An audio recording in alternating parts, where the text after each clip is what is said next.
শুনে কেউ না আসে, তবে একলা চলো রে।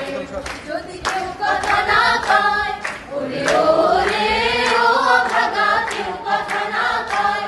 যদি সবাই থাকে মুখ ফিরায়, সবাই করে ভয়। যদি সবাই থাকে মুখ ফিরায়, সবাই করে ভয়। তবে পরম খুলে তুই মুখ ফুটে তোর মনের কথা একলা বলো রে। তুই মুখ ফুটে তোর মনের কথা একলা বলো রে। যদি তোর ডাক শুনে কেউ না আসে, তবে একলা চলো রে। যদি তোর ডাক শুনে কেউ না আসে, তবে একলা চলো। আমাদের ছাত্রছাত্রীদের পাশে এসে দাঁড়িয়েছেন। শুধু ছাত্রছাত্রী নয়, সঙ্গীত বিভাগ বলে কথা নয়, এটা কিন্তু আমাদের মেরুদণ্ডের প্রশ্ন। আমাদের আন্দোলনটা আসলে, আমাদের মুক্তিযুদ্ধের আন্দোলনটা কিসের আন্দোলন ছিল? ধর্মের আন্দোলন ছিল না, ছিল না সংস্কৃতির আন্দোলন। আমরা মূলত আমাদের নিজস্ব সংস্কৃতি চেয়েছিলাম বলেই কিন্তু আমাদের যুদ্ধ হয়েছিল, এত কিছু।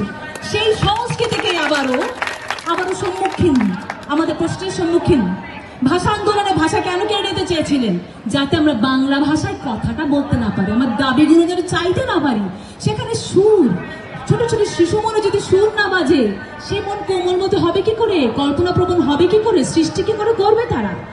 যাতে করে আমরা সৃষ্টিশীলতা ভুলে যাই, যাতে করে আমরা কল্পনা করতে ভুলে যাই, আকাশে উঠতে ভুলে যাই, যে কারণে আমাদের মন থেকে, আমাদের প্রাণ থেকে সুর কেড়ে নেওয়ার পায় তারা চলছে।